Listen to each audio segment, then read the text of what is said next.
shot. This framing captures the big picture.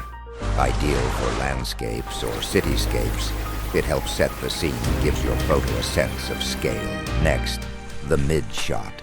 This shot frames your subject from waist up, keeping a balance between the background and the main focus.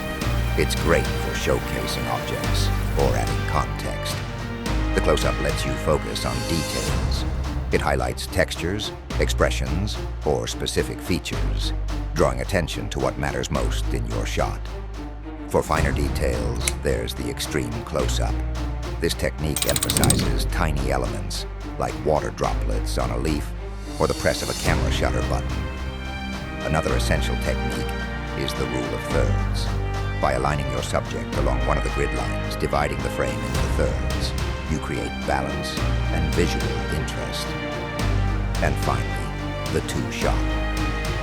This frame includes two elements, creating balance or contrast. It's perfect for storytelling or capturing relationships between objects. With these framing techniques, you can take your photography to the next level.